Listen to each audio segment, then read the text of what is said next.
Hello，大家好，又嚟到歐文國文師兄。咁今集繼續有阿可怡啦。咁我哋今集咧嗰個 topic 就特別啲嘅，就係關於你喺 Viu 有個節目啦，叫聚光燈啦。係啊，之前。咁入邊係講咩咧？就係講一啲奇案嘅。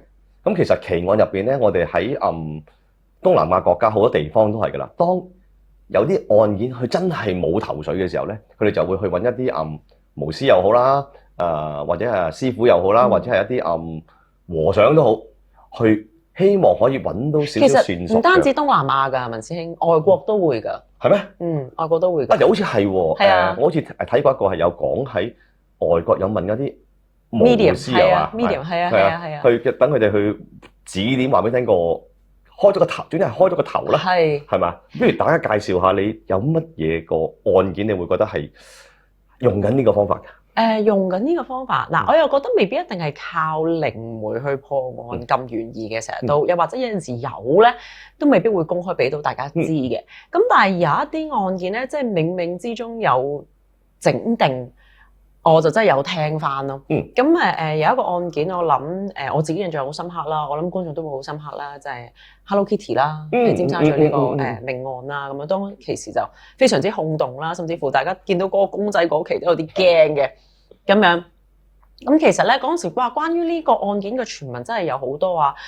我唔知嗱，周邊有啲又話當其時唔知道嗰個頭顱係埋喺嗰個公仔入邊噶嘛，咁就話有啲警察唔覺意咁攬過咗，咁之後嗰個警察咧好似又發生咗一啲事就走咗啦等等，即係呢啲側邊嘅新聞已經有好多。但係關於實實在在咧，嗰陣時我哋拍嗰陣時候咧，我哋就有請一個即係法醫去講翻呢件事啦，因為呢個案件咧，佢係冇咗個頭顱啦，即係剩翻個頭顱，佢已經冇晒啲肉身啊，成日都肢解得真係好慘啊！即係點解個怨氣咁重咧？因為真係你太慘啦，佢死嗰陣嗰個情況，仲要慢慢虐待啊咁樣，咁就係咧靠呢個齒科法醫，就係牙齒嘅法醫，去用翻佢張相。去對比翻，係真係呢個死者嚟嘅咁樣啦。咁呢個法醫當其時就上到嚟我哋嘅節目嗰度接受訪問啦。咁佢就有講翻話因為你知啦，呢啲咁啊 Hello Kitty 頭呢啲咧係一個好重要嘅證物嚟噶嘛。咁你知逃到上庭都要一段時間，咁會一路存喺呢個證物房嗰度。咁到真係，所以咧佢哋話即係題外話，佢哋話個證物房係好大陣味㗎。梗係啦，腐屍嚟喎。係啊，你諗下嗰啲屍體，嗱嗰啲你唔可以清洗噶嘛，你唔可以攞去乾洗噶嘛。哇，嗰啲咁嘅人啊、皮屑啊，所有嘢都係滴晒落去嗰個公仔入邊，咁佢吸收晒。其實咪攞去雪嘅咧要？都應該唔會噶啦，你覺得會咩？即係正常應該要雪。你雪咗就硬咗，個 texture 又唔同啦，可能色又會變啦咁樣。咁就話咧去高等法院嗰度啦。就話攞翻呢個公仔出嚟啦，係咪？咁佢一攞出嚟咧，哇！大家已經覺得嗰陣味已經係頂唔順噶啦，即係好難接受噶啦。咁但係你一定要噶嘛。咁之後咧，但係最靈異嘅 part 咧就係呢度啦，就係嗰個頭去到每一個位咧，上面嗰盞燈都會閃啊。哦，係啊，呢個係嗰個法院自己講翻嘅，咁已經好靈異啦。咁咧咁啊傳完之後啦，每燈閃完之後咧，咁就相傳就係話嗰個法官咧嗰晚翻屋企咧。就真係所有三成抌咗佢唔要啦。咁呢件事咧都話咧係真嘅，但係唔係因為話即係嗰啲衰氣啊乜嘢嘢，因為真係太臭啦，真係搞唔掂。咁就其實啱嘅，有菌噶嘛。係啊，同埋你可能你咩法官啫，你成日審判呢啲案件啫，唔代表你真係要接觸呢啲咁嘅嘢噶嘛，係咪先？咁即係佢都可能未必接受到嗰啲咁嘅味咯。咁但係奇在就點解每一個位你呈堂嗰個公仔去到邊個位上面盞燈都會閃咧？咁樣係啊，因為佢個肉身冇用係咪？得翻個頭嘛，個頭係主力嚟㗎。我哋個所有腦電波，即係我哋科學啲啊，係咪？咁可能佢真係知道死咗喎，然之後剩翻佢嗰度，佢只可以停喺呢個位嘅啫。即係，但係佢個頭已經攞走咗，但係已經附落咗落個公仔嗰度啦。即係入面一定有啦。佢剩咗個能量喺度咯，嗰個能量好大㗎嘛。佢剩咗喺個公仔度嘅時候，咁所以嗰個公仔係代表佢啊。咁你捧住佢走嘅時候，你有冇見過咧？有啲人招魂或者係俾人分咗屍之後咧，有啲師傅會同佢砌翻個人形。點解要咁做？因為係希望佢有翻晒手手腳腳，即係似翻一個人形。即係咪真係揾得幾多得幾多咁樣係咪？係啦，咁個 Hello Kitty 雖然係好似得個 Hello Kitty 頭啫，冇身啫，咁咪啱啱將佢個頭擺咗落去，跟住咪得翻佢個頭喺度咯。係啊，咁佢個怨氣咪更加大。同埋即係嗰陣時話而家拆咗啦，喺尖沙咀嗰度，咁但係話嗰陣時都成日都會喺嗰度見到佢嘅，即係又有啦呢啲新聞，即係上網大家都去 search 翻，就話點解咧？因為其實佢係放唔低佢有個好年幼嘅仔。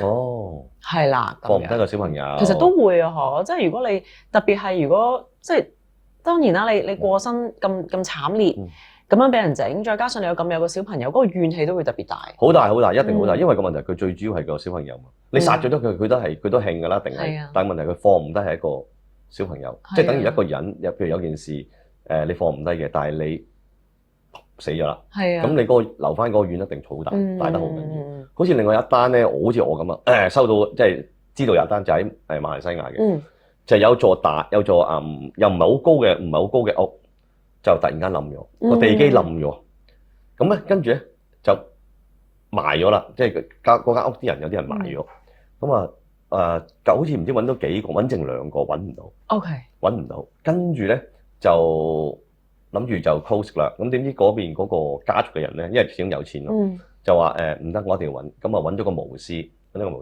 就用唔知咩眼啊，即係好似揾馬航嗰個咁樣嗰啲咧，咁啊就喺度 search。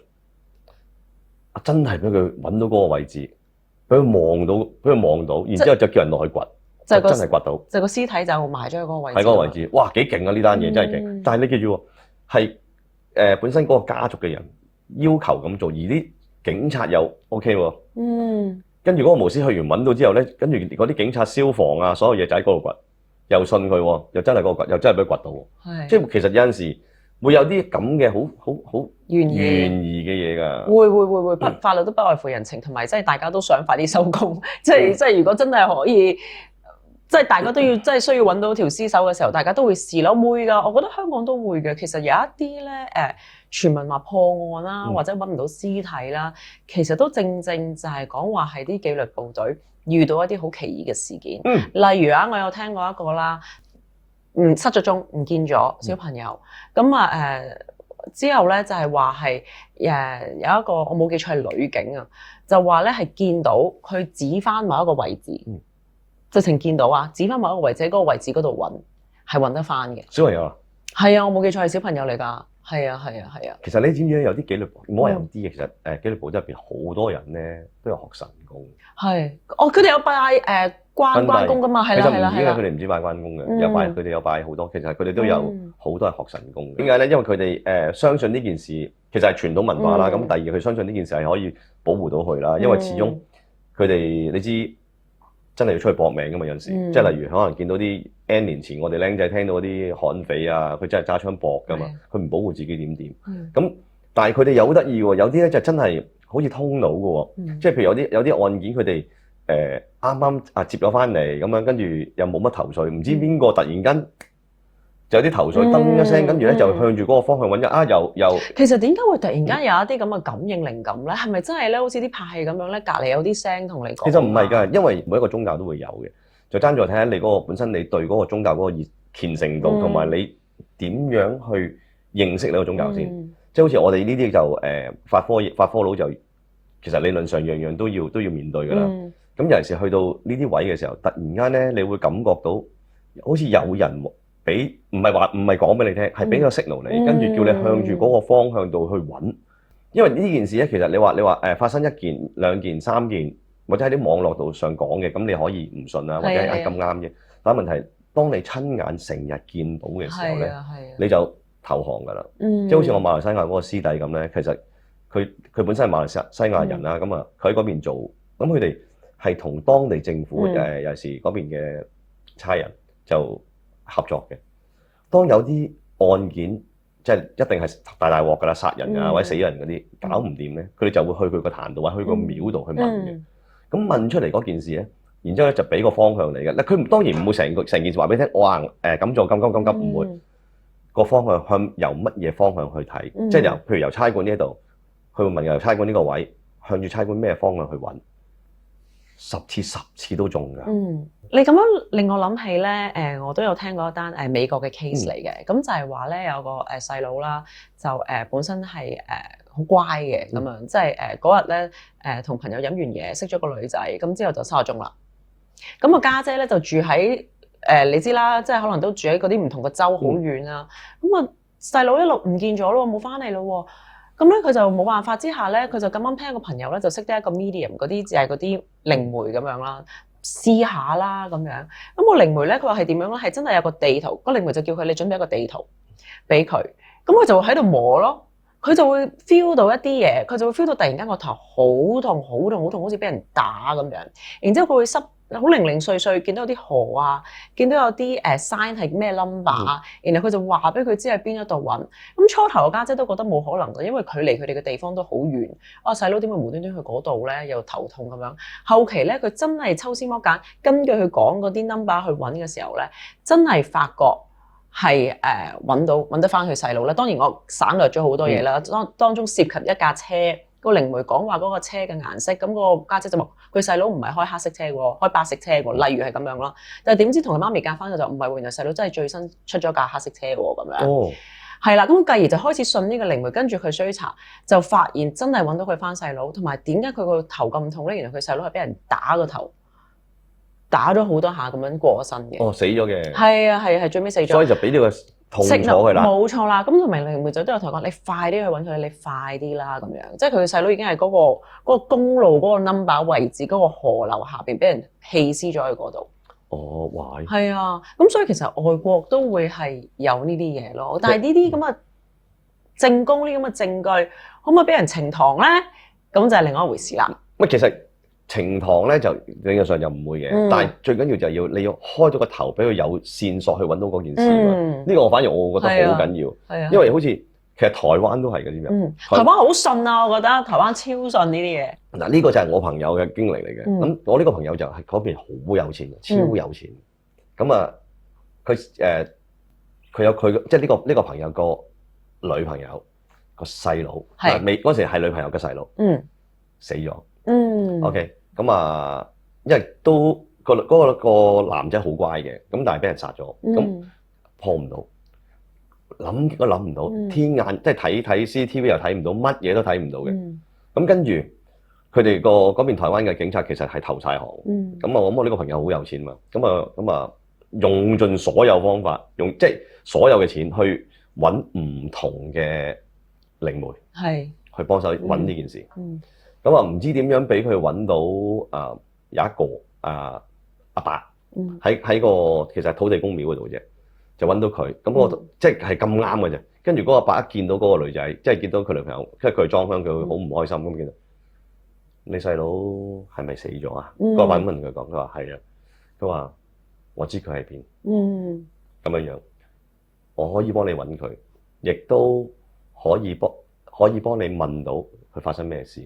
跟住咁當然嗰個女仔好開心啦，但係我個朋友就唔係好信啦，即係會唔會係因為你睇到新聞見到我女朋友個樣啊咁樣，跟住講呢件事，好啦，點知嗰個阿伯就真係同佢喺間廟度問事，咁問到揾到殺佢嗰個細佬個人，一成睇到係咪真係？係啦，話到俾佢聽，原來殺佢細佬嗰個人咧就係個工人，嗰個工人。而嗰個工人咧係由頭到尾咧係自殘，呢單新聞係大家可以台灣揾到嘅。個工人自己自殘自己，話係俾嗰個賊入嚟，其實係個工人殺咗個細佬。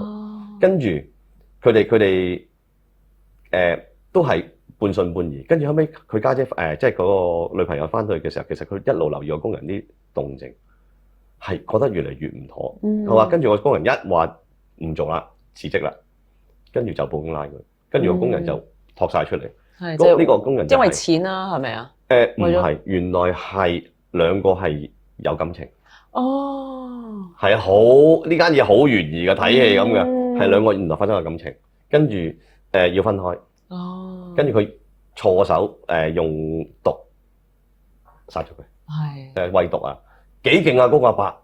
但係個問題係佢。之前嘥咗好多錢揾好多唔同嘅傳媒，但係嗰啲傳媒佢哋都話嗰啲靈媒，雖然唔係傳媒靈媒，佢哋都話好多都係噏嘅啫，淨係要收呢啲嘅啫。係啊，但係嗰個阿伯勁，嗰個阿伯係冇收嘅錢，係因為嗰個阿伯見到佢話我土地公同我講話，我見到你咁樣樣，我唔忍心，即係佢叫我要同你講，咁我幫你，咁你信我就信我，唔信我就算數，咁啊咁樣嚟破解件案，哇幾鬼懸疑啊！真係唔係講笑。台灣特別多呢啲好靈異、好懸疑嘅案件喎，我唔知係咪因為當地啲人都比較信啊，你越信就會好似係越會有呢啲咁嘅事情發生啦。同埋佢哋有一啲咧就話佢哋直情可以攞啲咩令旗啊、咩黑令旗乜嘢咧，可以我譬如你殺咗我啦，咁我就可以攞呢啲黑令旗上嚟咧嚟揾你討債，就又整翻死你啦咁樣，有好鬼多呢啲，你有冇聽過呢啲啊？我有個客問我有冇黑令旗啊，大佬我要幫我討我老公債嗰啲咧。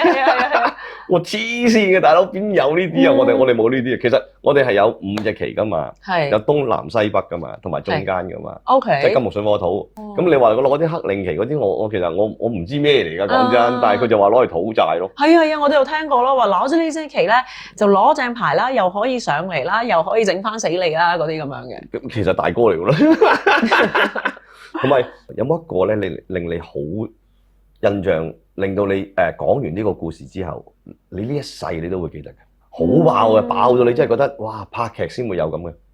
其實係會有好多，that's why 你有冇發覺咧？有好多啲案件咧都真係攞咗去拍電影啊、拍劇啊。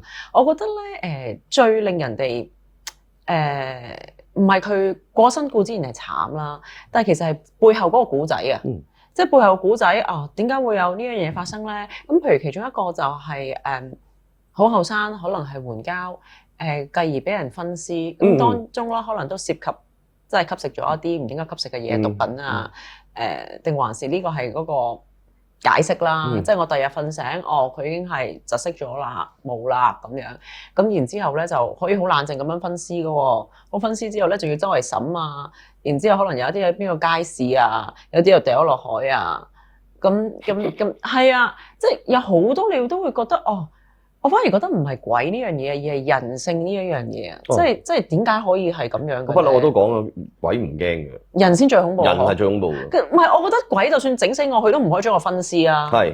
但係人真係可以嘅喎，可以將我投埋落去個 Hello Kitty 公仔入邊嚟嘅喎。所以人係最恐怖㗎。係啊，其實係嘅。人係真係最恐怖嘅。即係我成日都話，你個人最緊要正，行得正，企得正。講真，你行唔正，企唔正。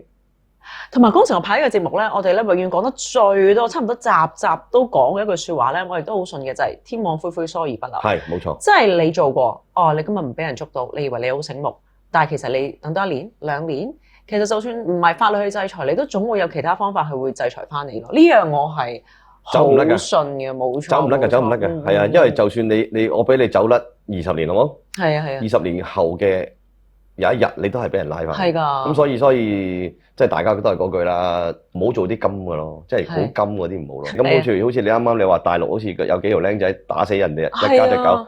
嗱呢啲我聽個天一定收你嘅，睇幾時收嘅啫。嗱成單新聞我冇睇，因為我睇到個 topic 我已經唔睇。你同我一樣啊！我已經唔睇，因為我自己本身有養狗咧，我係有啲逃避型人格咧，我唔敢睇。係因為我唔係養狗，我除咗養狗就係我係收養嘅，我係有助養嘅，咁所以我好中意小動物嘅，咁所以我見到 topic 我唔睇啦。同埋點解咁細個已經可以做出一啲咁殘忍嘅嘢咧？我唔係好明喎。正常你點會落得手咧？我就唔係好明，係咪天生㗎？不過的確有啲人格啦，就係我嗰時學即係睇聚光燈學，有啲人天生嘅人格係比較冇嗰個感情嘅連結嘅，即係佢唔會有同理心啦。即係佢本身嘅性格，佢個人就係咁。你可以當佢有少少 defect 咗嘅，佢的確有少少缺陷嘅。譬如好多嗰啲殺人犯啦，細個咧就係虐待動物啦。